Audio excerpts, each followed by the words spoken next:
Good afternoon, everyone. This is John Shaw, the director of the Paul Simon Public Policy Institute at Southern Illinois University. Thank you for joining another installment of our series, Understanding Our New World.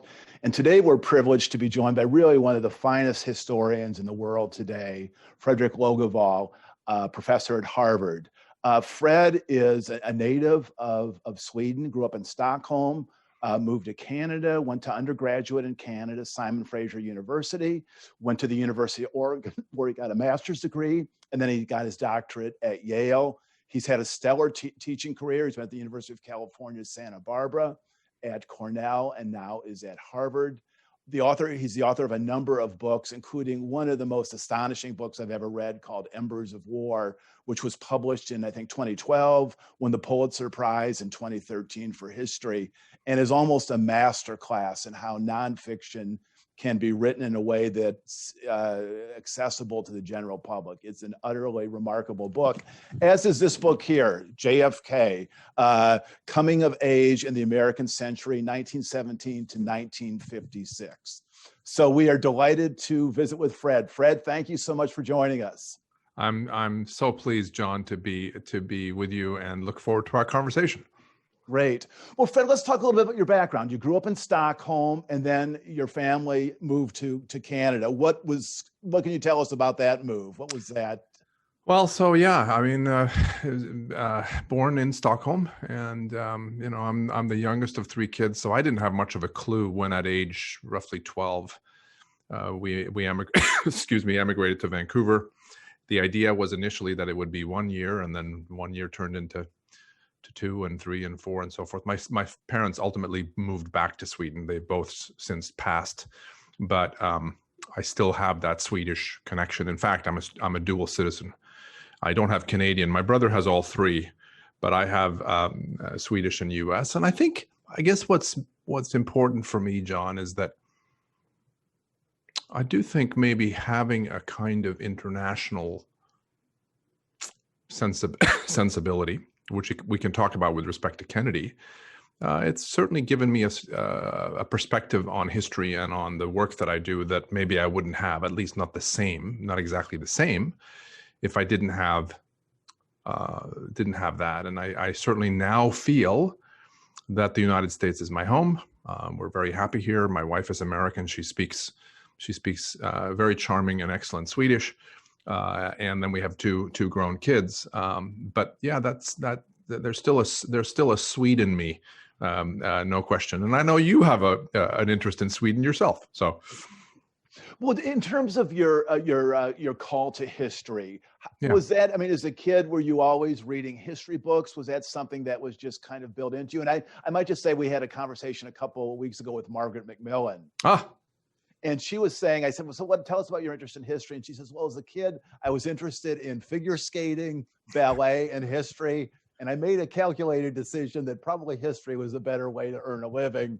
And then went on to say that she just, as a kid, just loved devouring history books, both the kind of gossip and reading other people's mail aspect, but also the kind of challenge of inhabiting another time and space.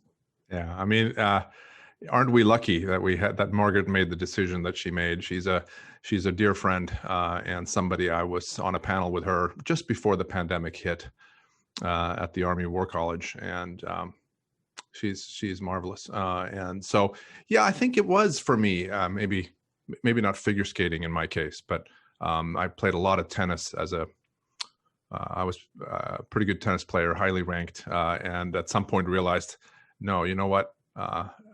There's an important distinction between the truly great players and those of us who are just good players.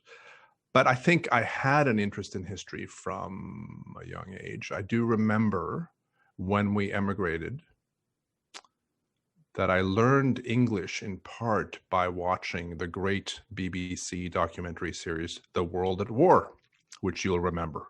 Sir Laurence Olivier was the narrator, still, for my money, sort of the gold standard. And so I was drawn to history and liked to read it. And then I think it was a process from there, being interested in international affairs, living now in Canada, where you're right next door to the superpower. You become I think, fascinated by this, or at least I did. And then before you know it, I was pursuing all this in graduate school.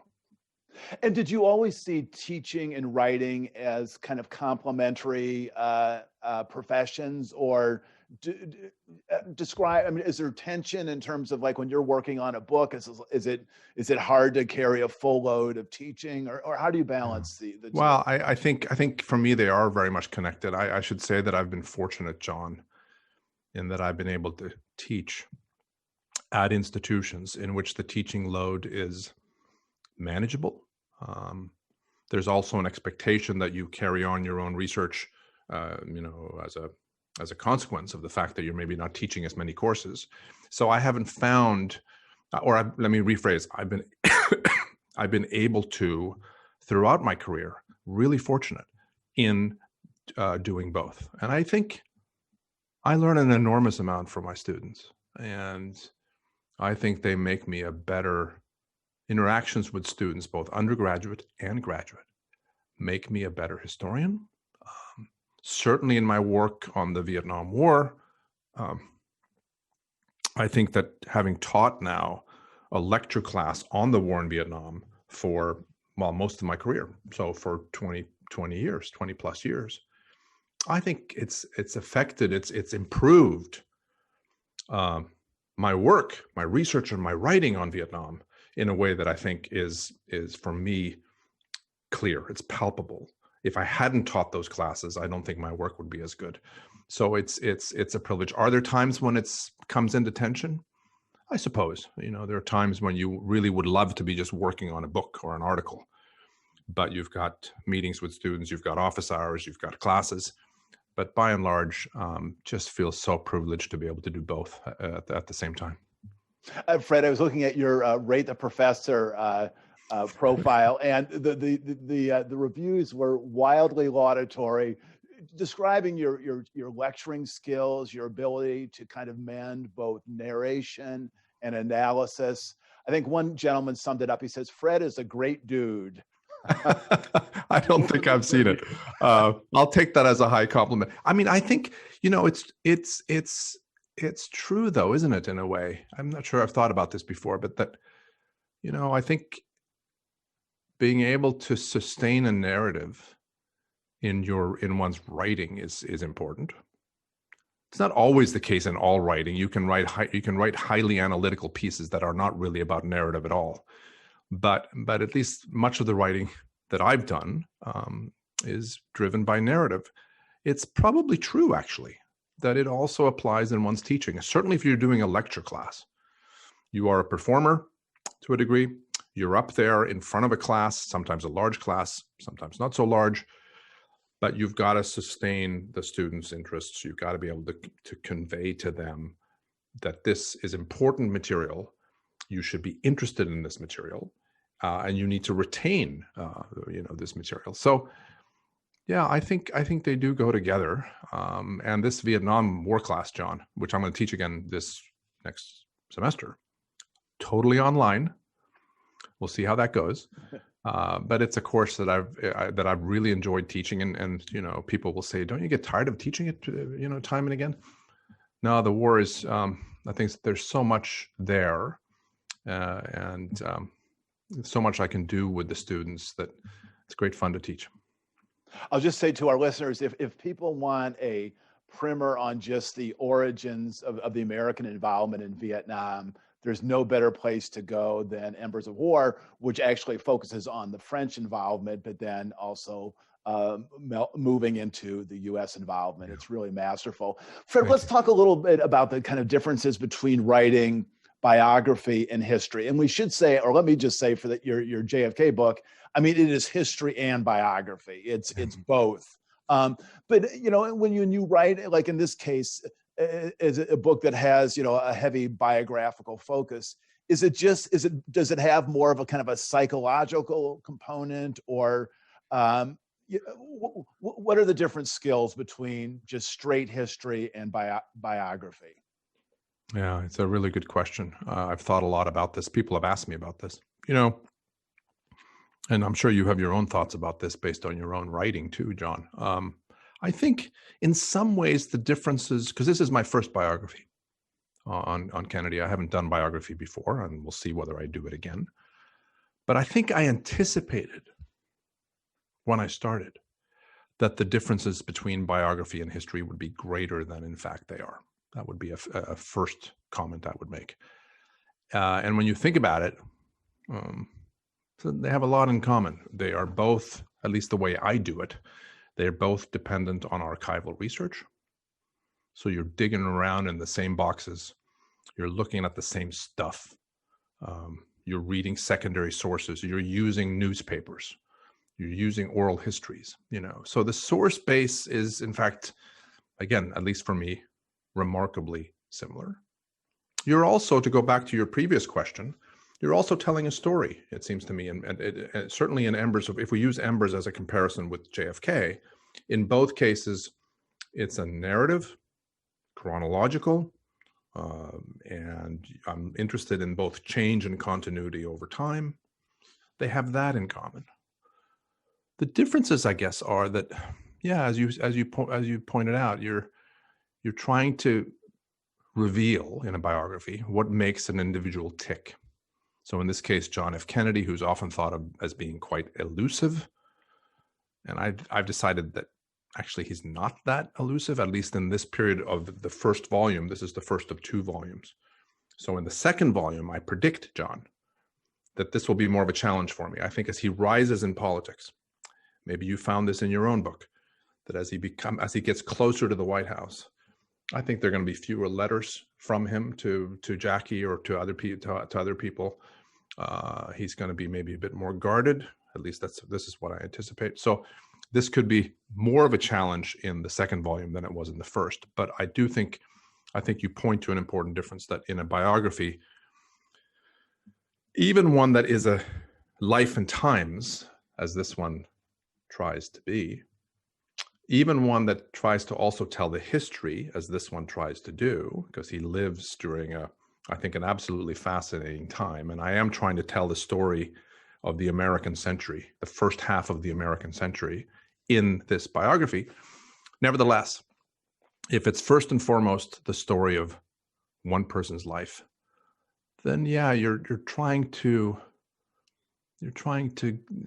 get inside a person. You're trying to understand a person in a way that maybe as a historian I don't really have to do. Ultimately, there's probably a limit. It's been said that only in fiction can we ever really get to know another person. That may be true. There's going to be a limit, but we do the best. We do the best we can. But again, differences I think are maybe less great than I thought going into this project. Okay. Well, let's plunge into JFK, and let's start out with his family. And as you write several times, really perceptively, Kennedy was, of course, kind of at the core of the family, the second oldest, but also he was somewhat removed. There was kind of a distance. In fact, at one point you say Jack Kennedy, quote, stood somewhat apart from his large and close-knit family. Yeah. Talk about that. Yeah, I think it's true that he's of the family, but also on some level apart. And I talk a little bit about this, how he's the family reader. He is the one can be kind of a daydreamer, at least among the older children. We could discuss whether the following is true also if we include the younger ones. But let's remember 9 kids. At least among the older kids, he's the one with a romantic imagination. And that comes in part from the fact that he is sickly. He spends a lot of time in bed as a youngster. So in those days, what can you do? Well, you can read, basically. And so he becomes, partly for that reason, a very avid reader. Nobody else really is among the kids. And I think it makes him, it makes him different from the others, and also different from his parents in a certain degree. It makes him somewhat more detached. It makes him a kind of observer of the things around him in a way that I found quite fascinating as I was doing this research. And I think one of the things that Jackie appreciated when they first began dating and then when they were married was this quality in Jack, that she thought of herself as a kind of outsider with the Kennedys.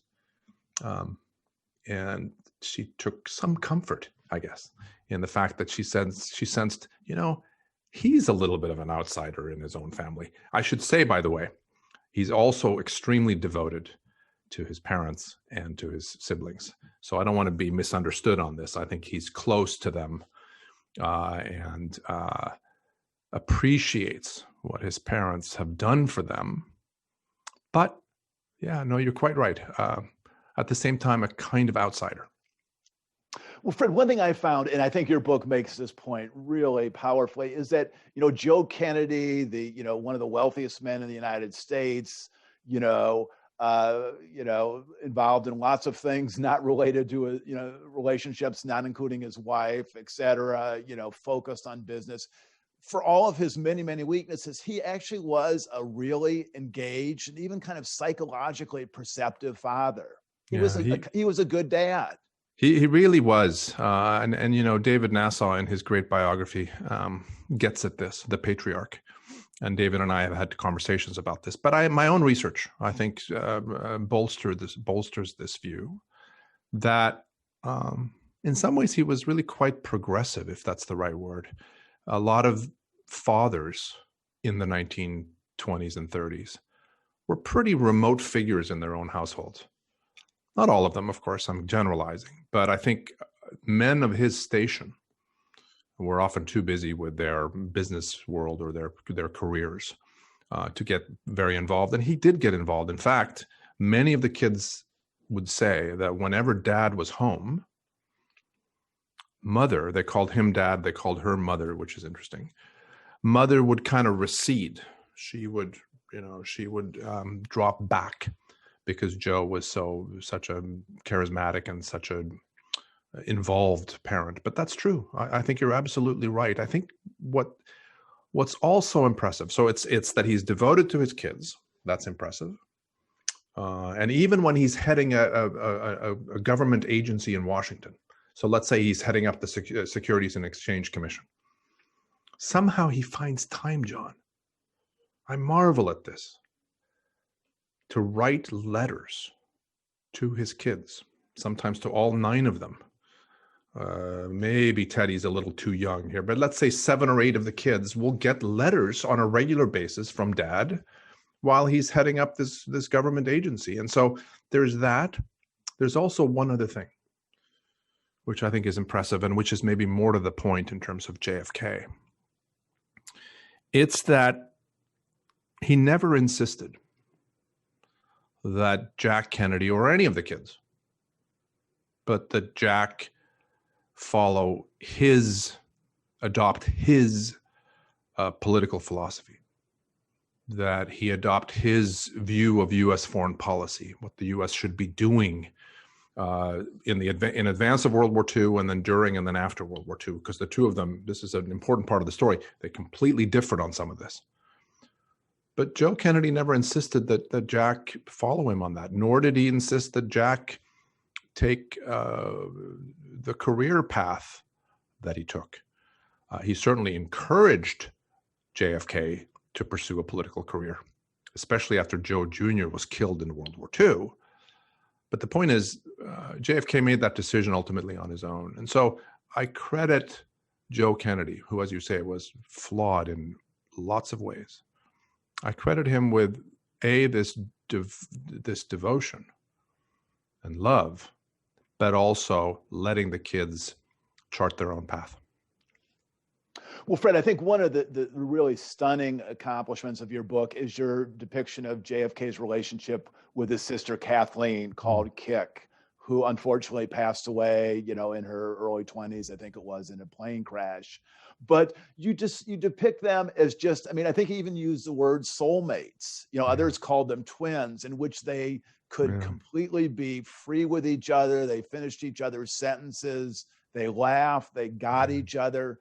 Tell us about that relationship and how central it was to JFK's development. Yeah, it's almost cinematic. In other words, I can just see this being being captured in some way on the screen. He and Kick, Kathleen, but known as Kick to everybody except their mother, Rose, who always called her Kathleen. They were exactly what you say. They were the closest siblings. Of all of his siblings, he felt closer, Jack did, to her than to anybody else. And it's a remarkable relationship. And I think when she was killed in 1948, it was an absolutely crushing blow. I mean, let's think about this. Of the 3 oldest siblings, he basically lost them all. So there's Joe Jr., the golden child, the one who Joe and Rose, the parents, think is going to be, he's the one destined for greatness. So Joe is killed in World War II, 1944. Before that, Rosemary, who's the closest to Jack in age, is effectively lost in that she underwent a lobotomy in late 1941 that went horribly awry, and she came out much worse than she went in. Effectively lost the sister who was closest to him in age. Kick, killed in 1948. So the effect of these tragedies on Kennedy's development, it's hard for me as a biographer to fully capture that, but it's safe to say that these were profound. The effects were profound on him and on the rest of the family, but maybe in particular him, because he's part of that quartet, those oldest children. I've strayed a little bit, but to go back to Kick, there's no question that you're right, John, that this is a special relationship. And maybe I'll just say this. I think in particular, she believed in Jack.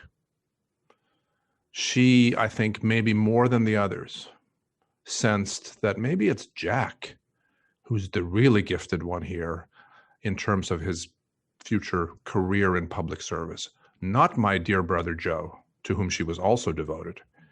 Jack is the one who's got something special. And I think she conveyed that, if that's the word, to Jack. And I think she was an important part of his his emerging confidence in the early and mid 1940s. Well, let's talk a little bit about JFK's temperament, what he was like. And, there's, I guess, a lot of different ways to get at this, but I remember reading one interview he did, and he said, if I'm on a plane, I'd rather read a book than talk to the person next to me. Yeah. He said at one point, he goes, I wish I had more of a personality like Hubert Humphrey, someone who just is more extroverted. I mean, Kennedy seems to me was in some sense an introvert. I mean, he self-centered, I think you could say, self-critical, a kind of a distance and an aloofness to him. So give us kind of a sketch of what he was like. Well, it's really good. And I might say here for our audience that your book, John, is really good on so many aspects of this. And it might be in your book that I saw, I think it was Larry O'Brien who spoke to the point that you're making here, and I'm paraphrasing here, I don't have the exact quote, but O'Brien, who was a very close aide, as you know, to Kennedy, and a very important player, I think, in his political rise. He was surrounded by some really good people. But yeah, O'Brien said he's actually not a natural politician. He's too diffident. There's a reticence, maybe a shyness to John F. Kennedy that is different from the sort of glad-handing, ebullient politician we often imagine. And by the way, his own grandfather, Honey Fitzgerald, legendary Boston politician, to whom Jack was extremely devoted. He was that kind of politician. JFK was not. And so that's interesting. What's also interesting is that I think it worked for him in a funny way. I think in the first campaign in 46 for the House of Representatives here in the 11th District in Massachusetts, which includes Cambridge, where I'm sitting, tonight, and where I guess we're going to get dumped on by a foot of snow in a few hours. But in that first campaign, there's pretty good evidence, which I cite in the book. Lots of quotes, lots of people who said that the very fact that he was different from classic Irish Catholic politicians, who shoot first and ask questions later, or, are patting you on the back and kissing babies and telling jokes and so on, being storytellers. He was not that way, and it seemed to work for him because he was clearly intelligent. He had a kind of quiet charisma. You could see that he had a self-deprecating wit, which I think is, by the way, key to his political success overall. It somehow, John, seemed to work for him, even though, as you say, he wasn't in some ways a traditional politician. I think Bobby wasn't either. Ted was the closest to that, I think, among the three brothers. Ted was a great storyteller. Ted had a kind of warmth in crowds or with smaller groups that I don't know that either of the older brothers quite had. But it's interesting. Well, I'll just say from my own experience, for a number of years, I was a congressional reporter. And one of the things that was most interesting would be to sit in the Senate press gallery during votes when the Senates would come together. And Ted Kennedy would go to his seat, sit down, the seat that Jack Kennedy had occupied during his Senate years. And by the time the vote was over, about half a Senate would be gathered around Ted Kennedy. He would be that's great. Stories. And John McCain would be there. They'd be laughing. And it was just, you could see, and it was, Ted Kennedy's face was red and he was gesturing wildly. And it was interesting because several years later, when Barack Obama came to the Senate, it occurred to me that JFK's temperament was much, much closer to Barack Obama than to Ted Kennedy.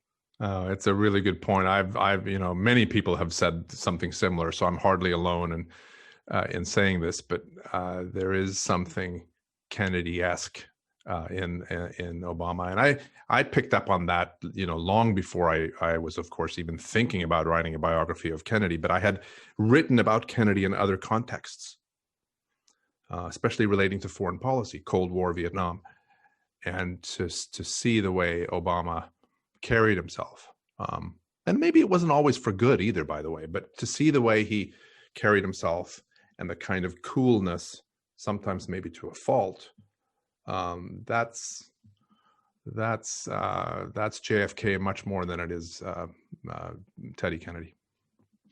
Well, let's talk about JFK's friendships. And he had a lot of friends. People were just attracted to him. He was, he had this, as you say, this kind of wonderful mix of extreme confidence, but not cockiness. People just were gravitated towards him. But you wrote, yet any friendship with Jack Kennedy had limits.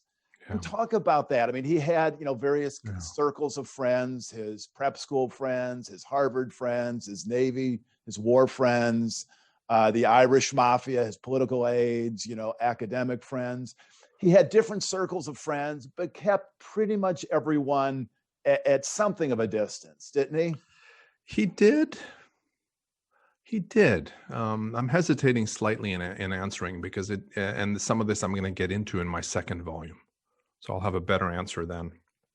The reason I hesitate is that it seems to me that, and this was quite frustrating to Jackie, that he had male friends and they tended to be the same, pretty small circle, that would come around to the house in Georgetown or come around to Hyannisport, or, would be almost omnipresent. And he loved having them around and he was very devoted to them.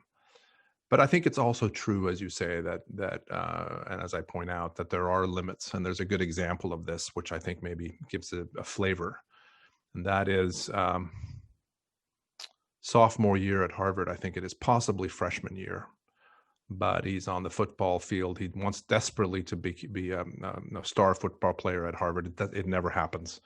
But he makes the freshman team. And at some point, Joe Jr., who's stronger, I'm not sure he's more athletic, but he's stronger, somewhat bigger, is teasing Jack, I think, about their respective football abilities. And Torbert McDonald, who becomes a really close friend, later a Massachusetts congressman, a very close friend of Jack Kennedy, steps in to defend Jack against his brother's taunting or teasing. And Jack whirls around and basically says to Torbert, knock it off. This is between my brother and me. And it gives a sense, I think, that family is, for all the Kennedys, always supreme. That he can be, as I say in the book, at various points, heedless of friends. He can be heedless of women, but they remain devoted to him. He remains devoted to them.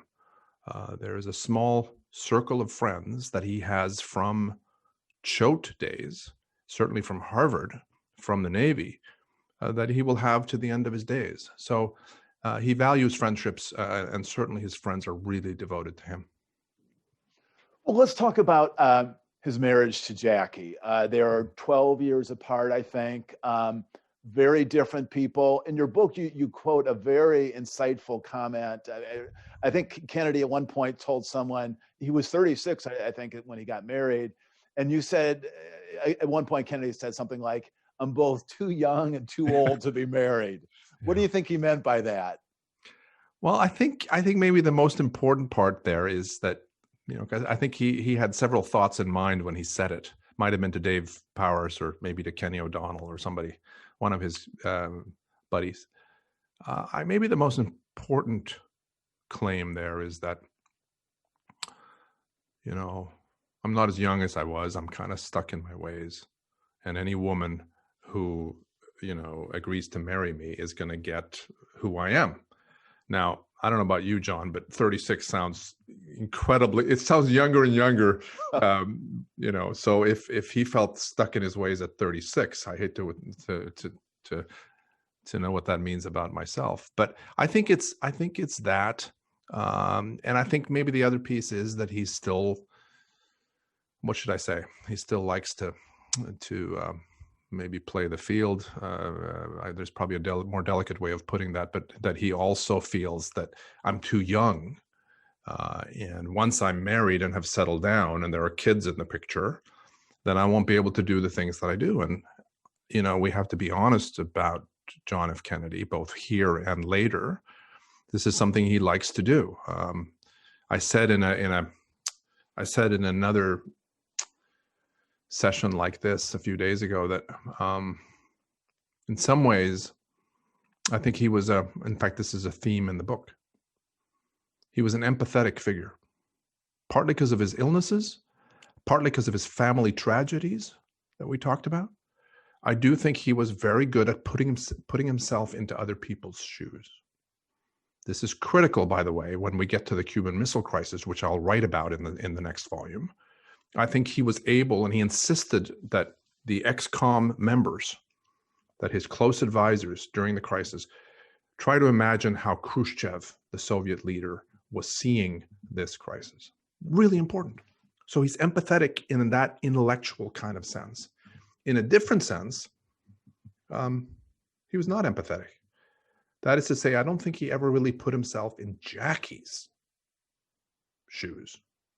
How would my wife feel about my affairs, the fact that I'm behaving in this way? That's a shortcoming, and it's at least partly obviously from his father. I think you suggested, John, that he carried on with innumerable women in the 1920s and 30s, just as the older kids were growing up. They were fully aware of what was going on. Joe also made very clear that to his sons that this is how I expect you to behave. They did. Maybe Jack in particular. So there's that. There's that myopia, I guess you could say, on his part. The marriage is a complicated affair. I think it. I'm still obviously researching the next volume. I think it improves over time, and I think they're by the way devoted to each other and they love each other from the beginning. This is something I discuss in volume 1, and she's crazy about him and he's crazy about her. But it's a challenged relationship also. Well, let's talk about Kennedy as a writer and speaker, and particularly a writer, because the thing that I found, and I know you describe it really well, is the importance of Ted Sorensen Yeah. in giving voice to Kennedy, or helping Kennedy's voice sharpen. And I think you use a wonderful frame where you say that Kennedy was the composer and Sorensen was the lyricist. Yeah. Talk about how they put together speeches and articles and even books, this collaborative process, and how it worked. Yeah. No, it's true. It's one of those writing moments. I'm sure you've had them too. When I thought, yeah, that's how I want to describe this. I think I said they're the Rogers and Hart of American politics, and I'm a big fan of American standards. So maybe that's why I, Gershwin and Gershwin, we could say, or Rogers and Hammerstein, or whatever. Yeah, I mean, it's really one of the extraordinary political relationships, certainly in the 20th century. But I would say really going back to the founding of the Republic. And so this young Nebraskan comes into the picture just when JFK is becoming a senator. You've written a lot about this yourself. And they just click. And Sorensen has this uncanny ability to translate the JFK both into the written page in the form of articles that would be published under JFK's name, but would often be drafted by, or at least substantially drafted by, Ted Sorensen. Also speeches. But it's not just, as I say, and I think maybe you say this too, it's not just mimicry.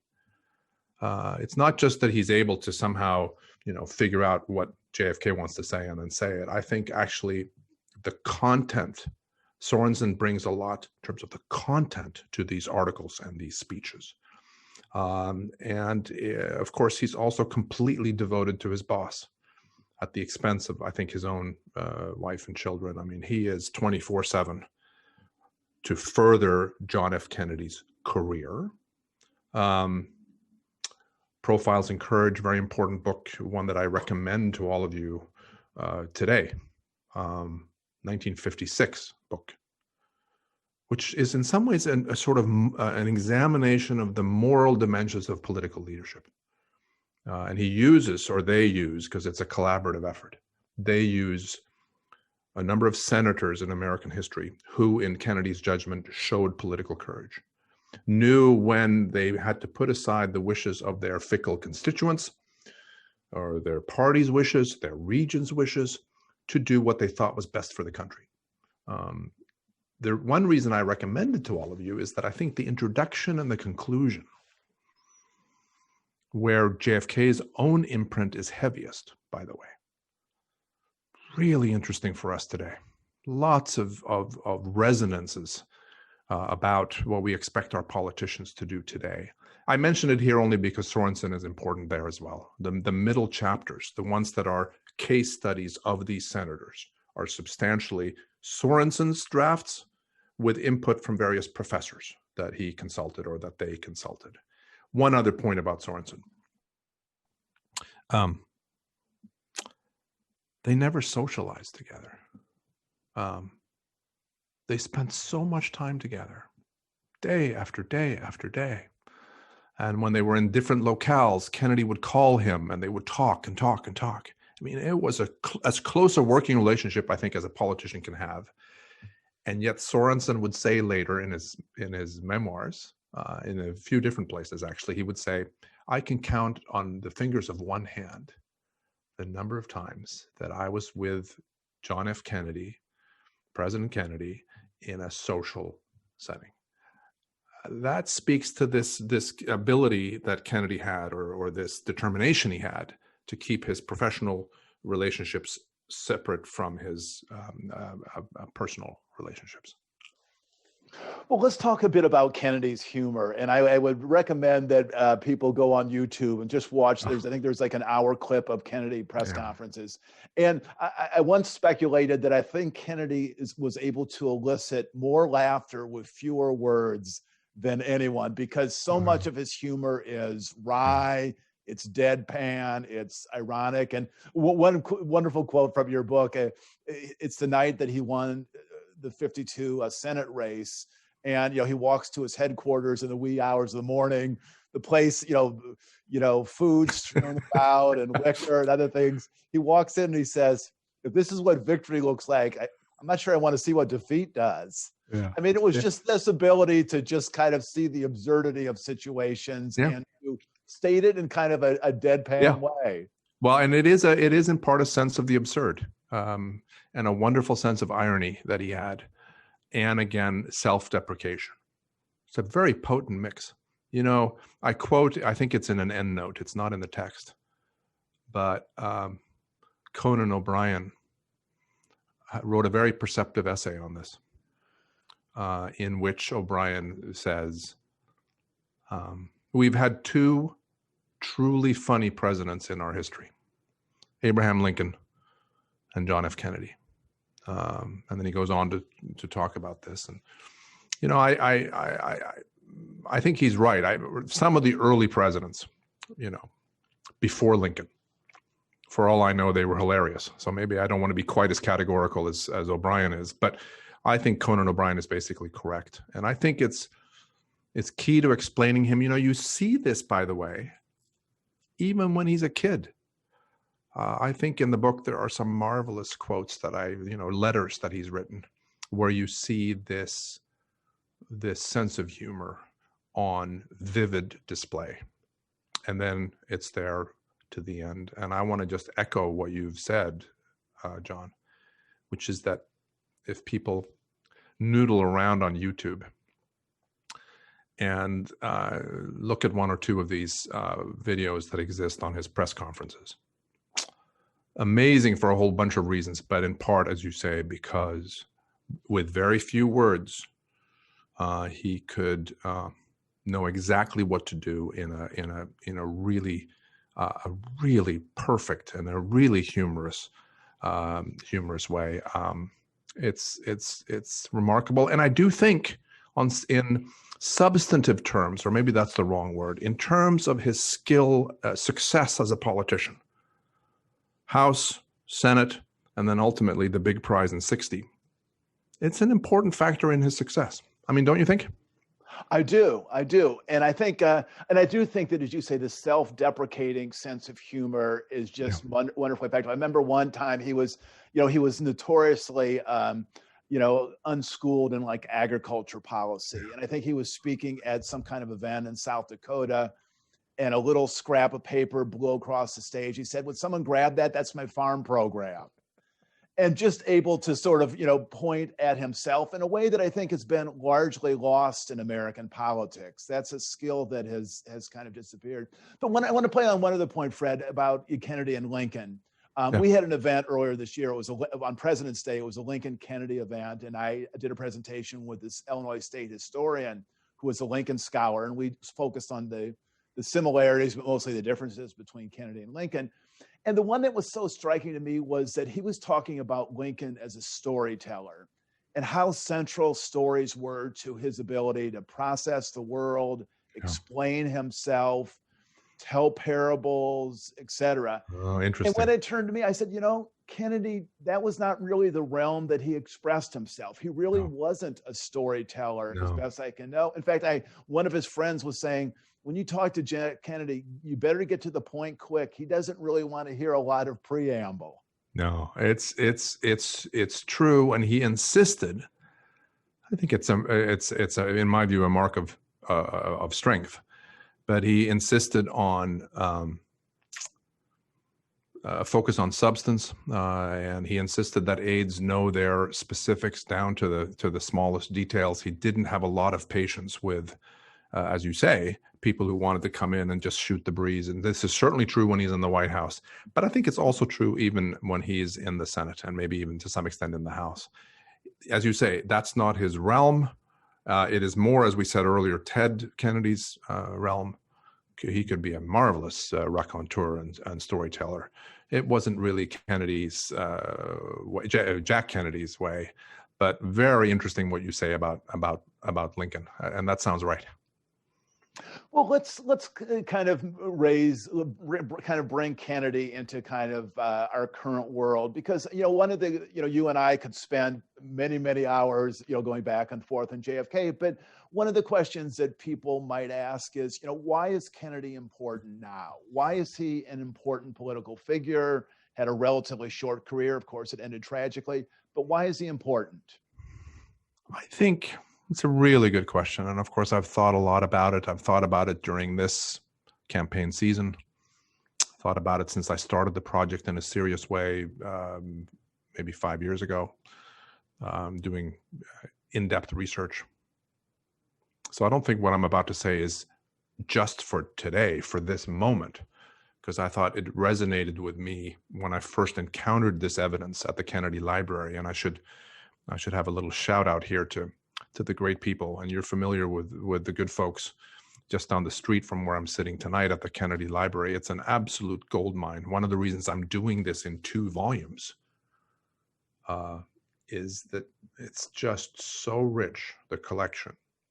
And I think for this first volume, the letters maybe in particular, but also the diaries that Kennedy kept, the oral histories, the official documents.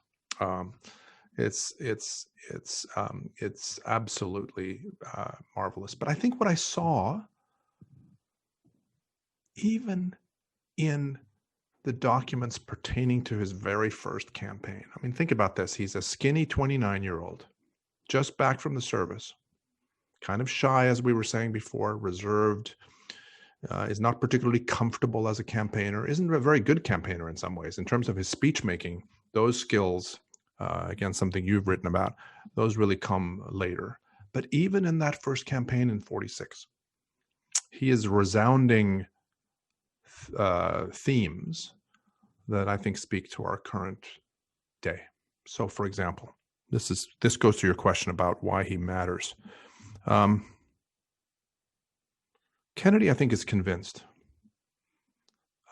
from his own studies, beginning at Harvard in the late 30s when democracy is under threat by Nazi Germany and by Imperial Japan. I think he's convinced that democracy is hard work. Democracy requires that you have an informed and an engaged citizenry. And he says that, again, as a beginning campaigner in 46, tells his audiences, you need to know what's going on, inform yourself. He's already then talking about public service, suggesting to people, at least some of you, I hope, will actually join this great thing called public service and democracy, an American democracy. So he believes in that. He also argues, both here and later, on the importance of good faith bargaining between the parties, which it seems to me is also an important note for today, for where we are today. That's something he insists on. He insists on the importance of bipartisanship and of people who might disagree on principles, nevertheless coming together at key points on policy. I think that's really important. And I think, again, Profiles in Courage, which I already mentioned, is, for my money at least, quite profound in arguing for the importance of this. He said something, John, that's interesting, which I quote in the book. I think this was to a British friend of his, Ormsby Gore. He said, in some ways, I'm not sure I'm cut out to be a politician. Why? Ormsby Gore said. Well, because I can often see the arguments of the other side. I can see the merits in their arguments. So he wasn't a particularly partisan person. And that, I wonder, John, and I should stop here in a second. That makes me wonder if he would be cut out to, if he would find it difficult today. Let's say John F. Kennedy had been on the ballot in 2020. He's not particularly partisan. He's a political centrist, I think. I don't know whether you would agree with that. But underneath, there is this message about what's required in a democracy, what's required of citizens in a democracy, and a belief in public service a warning against too much cynicism. And I think we suffer from way too much cynicism today in our society. And he basically said, beware of cynicism about politics and politicians, because this is complicated business, and you've got to cut deals. You've got a system of conflicting pressures, conflicting demands, and we have to act accordingly. I don't know how you would. I mean, does that sound right to you, John, in terms of a message that can resonate today? Yeah, very much. I mean, I think the thing that's so striking is his commitment to understanding issues, to be respectful, fact-based, self-critical. I mean, in some sense, and I think you point this out wonderfully, he was his own worst critic. I mean, and it was also interesting that he did not want yes men around him. I mean, he was willing to hear criticism from from the people who worked with him, or to be challenged. So there was a kind of an openness to just civilized debate that seems pretty darn refreshing from this distance now. That's well said. I agree. Fred, we have a couple of questions from folks who have who've sent notes from across Illinois and really the country. We have a note from Charles from Hoffman Estates, Illinois, which is outside of Chicago, and he says JFK had his own pressure from a very liberal left wing with rising expectations. What lessons can Biden learn from JFK? It's true. It's true that he had those pressures. No question about it. And as I said a moment ago, he was a centrist Democrat. I don't accept the argument that some have made that John F. Kennedy was a conservative. I think on some issues he was. Fiscal policy, foreign policy, you could argue, certainly in the early Cold War, he was a very committed Cold Warrior. But broadly speaking, I think he's in the center of the Democratic Party. Faced, as you say, pressures from the left wing in the party. I think he was quite wary of extremists on both sides. And in fact, he wrote a little bit about this, and this also comes into Profiles in Courage a little bit, where he basically suggests that he's not that extremists don't understand fully or adequately on either side, left or right, what is required in a democracy. So I think maybe one lesson for Biden, although it's a different age, it's a more challenging time for Biden in some ways, that I believe I would tell Joe Biden that he should stick to his conviction, that is Biden's conviction, that ultimately democracy does require bargaining in good faith between the parties, and that perhaps there are Republicans that he can work with, a sufficient number of them. Doesn't have to be all of them. It wouldn't be all of them. But I think when critics deride Joe Biden as being naive or as being quaint, when he talks about, as you know, John, he's talked about how he's in the past been able to work with senators from across the aisle, and they've actually been able to get things done. And critics now say, well, that was then. This doesn't work now. Republicans have shown no interest, et cetera. I think Biden, if I were speaking with him today, I would say, you of course have to be clear-headed about this, but that you're right, and you can learn from the last Catholic president, John F. Kennedy, who partly inspired you to go into politics in the first place. You can learn from Kennedy that you can have success in this. I mean, I would also remind Joe Biden that not just in death, not just after the tragedy of Dallas, but even in life, in those final months in his administration, Kennedy had a 70% approval rating. And he had more support from Republicans than subsequent Democrats had, more sort of bipartisan support. I quote one interesting figure that by the middle of 1963, more than 60% of Americans claimed to have voted for Kennedy in 60, when in fact only 49.7% had done so. That tells me that, he did some things right. And one final thing on this, I'm sorry. Let's not underestimate the degree to which Kennedy himself faced zealots who were deeply opposed to his administration. When he left for Dallas, for Texas on that last trip, lots of aides were concerned that anti-Kennedy elements were present there and elsewhere. There were people who thought of him as the Antichrist. Others thought of him as a stooge for the Soviets. So though we have more partisanship today, he faced formidable, if sort of fringe-centered opposition in his own day.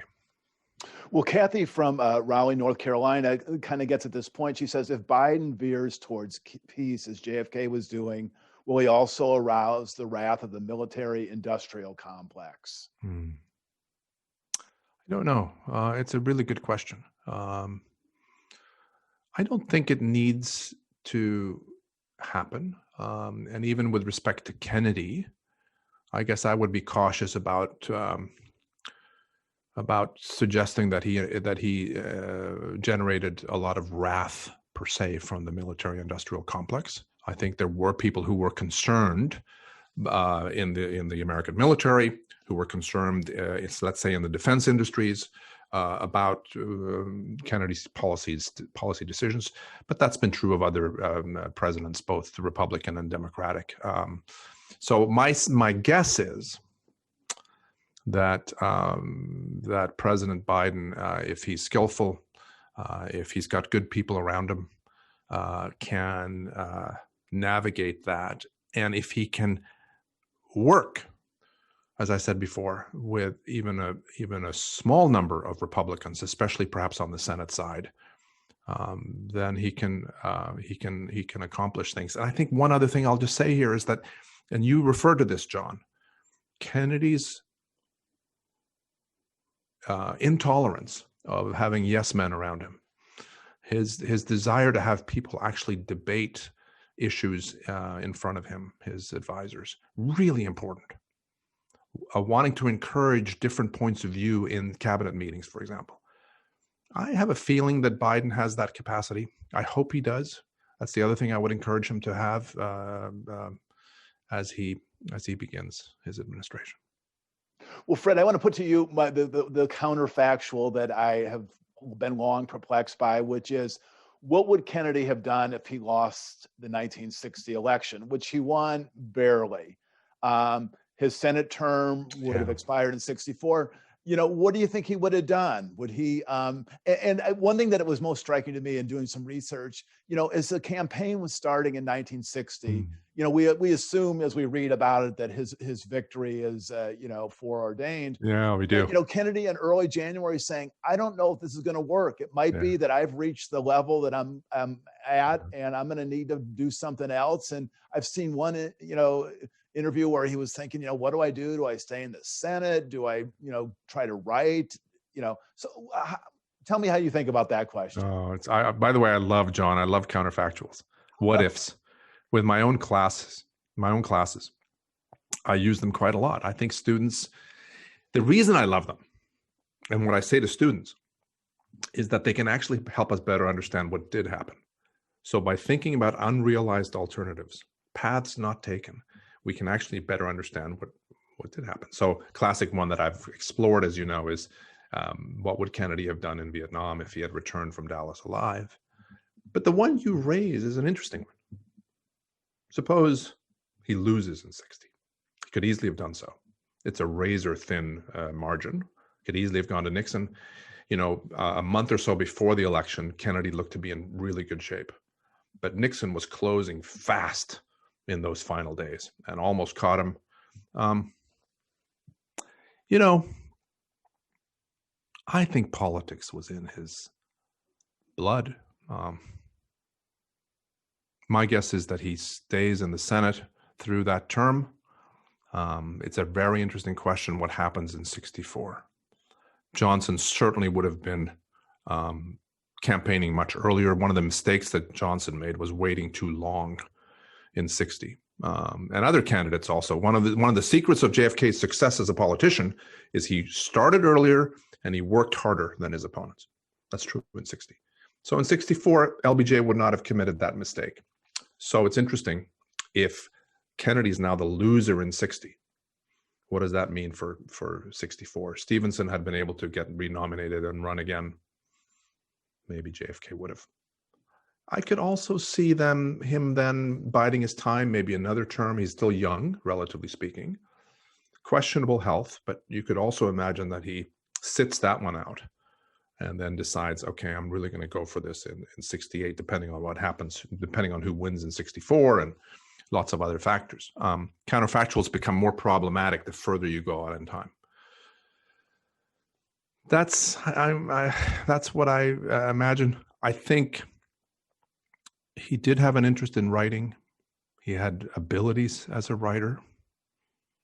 I suppose it's possible he chooses, he does something different, becomes a university president or something else if he loses in 60. But I can't resist asking you, we're probably more or less out of time, but what's your sense of your own question? What would you say? I agree.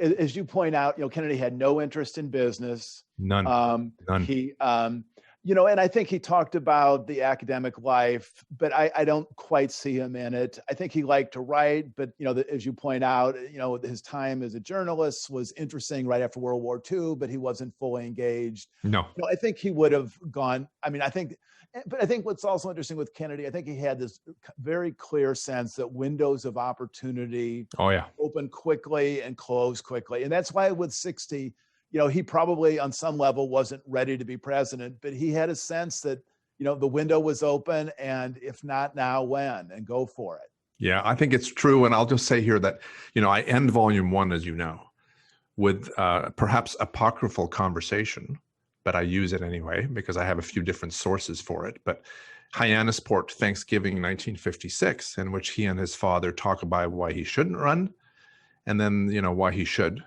And I think you're absolutely right. He sensed, and I guess Joe Kennedy was on board. Yeah, my window, I have a window right here that's open, and I should start early. In fact, volume 2 is going to show that in 57, right away, he and Ted Sorensen are basically barnstorming the country, speaking for audiences of 8 people, 12 people, 6 people. They're starting already in 57. But yeah, no, you're so right, John, that he understood or believed that there are moments in a political life, or maybe for all of us in life in general, there are moments that you have to seize. He decided that 60 was it. But as you also say, big gamble that could have gone the other way. And I would say Barack Obama in 2008, maybe even thinking about Kennedy, saw, same thing, windows of opportunity open quickly, and jump in there and see what happens and go for it. Yeah, I think it's true. And Nixon probably sensed some of this himself. And maybe he's another interesting kind of example for the counterfactual, that, he loses narrowly in 60, loses the California governor's race in 62, is given up for dead politically, and yet, of course, rises again. So, I don't think the future is foreclosed for JFK if his health holds. And of course, he told a lot of people, I don't expect to live beyond my mid-40s, which ultimately, in the end, he didn't really. He was killed at 46. But if his health holds, yeah, I think he could have another go at this. Well, Fred, let me ask you quickly about volume 2. I know you're working hard on it. One thing with COVID, I've read a lot about how it's really put a hamper to historians trying to do archival research. The Kennedy Library has wonderful resources online, but a lot of the really magic is found in folders that are not in digital form. So, tell us where you are in terms of volume 2, and give us a kind of a tease for what you're working on. Well, I think, as you say, it's hard for all of us. And we are dependent on archives, and so I'm desperate to get back both to the Kennedy Library, but also to other archives. I want to do archives in lots of different places in this country, but also I want to go to Britain. I want to go to France. And so I'm eager to do that. Some of the Kennedy Library's collection as you point out, has been digitized, and I'm grateful for that. It's about 10% of the collection, and so I'm able to do some stuff, and but just so anxious to be able to get back into the archives. There's nothing like going there first thing in the morning, getting boxes, and then the next thing you know, it's lunchtime, and it feels like 5 minutes, and then the next thing you know after lunch is that it's closing time. It's marvelous. And of course, I can also, in the meantime, consult secondary sources. Newspapers are a very important resource for me as a historian and a biographer. I rely a lot on contemporaneous newspapers. Those I can get at. So that's where we are. I have done a fair amount on Volume 2, much more still to do. And the good news, John, is that I'm excited about it. People say, well, are you kind of tired now of JFK? No, in fact, this next volume I'm really looking forward to getting into. It's interesting that the first volume covers 39 years. This next one is going to be Kennedy's final 7 years. But, a lot happens. So it'll be equally, I'm sure, equally long. Well, Fred, just final question. How do you like to relax when you're not teaching or writing? I mean, how do you kind of decompress and maybe play a little tennis now and then, or what? Yeah, no, I do. I should do it much more than I do, but I have some friends here in Cambridge, colleagues who are both good and avid. And so I like to do that. I'm also hopeless at just watching sports. I mean, we spent a year when the kids were young, we spent a year in Cambridge, England, and they would show, snooker on television, and rugby on television. And it doesn't take me long to be completely into, practically whatever sport is on. So I do a lot, probably more than I should in that regard. But that, we in this pandemic, maybe you're the same, but our habits have changed. So there's now a lot of binge watching of movies and shows. I love to also to read, to curl up with both fiction and nonfiction. I think is really important for me. For me, that is to say, reading that's not related necessarily to my current research. Reading stuff that's not about American politics in the 1950s or 60s, or American foreign policy, or John F. Kennedy or the Kennedy family. Other kind of reading, that's powerful. So I do that, and then, as I say, sometimes I have the American standards playing and the repertoire playing in the background. Great. Thank you. Well, Fred, thank you so much for your time, your insights. It's been totally delightful. And what we would love to, when circumstances allow, and maybe when the Kennedy book, Volume 2, is done, to coax you to Southern Illinois and bring your speaking tour to this part of the country. We'd love to host you here and have you meet students and see some of Southern Illinois. It would be absolutely marvelous, John. And so if we can make that happen, let's do it. And it can be, as you say, when the next volume is out, and lots to discuss.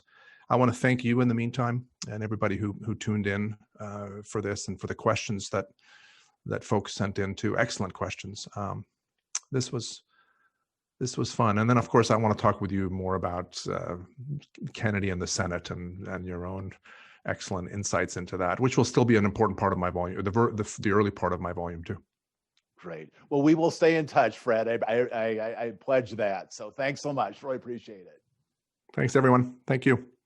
Thank you, everyone, for watching another edition of our series, Understanding Our New World. A video of this interview will be on our YouTube channel tomorrow, so please watch it and send links to your friends. We really appreciate that. Keep following us on social media, and thank you for supporting the Institute, where we keep the legacy of Paul Simon alive and well. Thank you so much.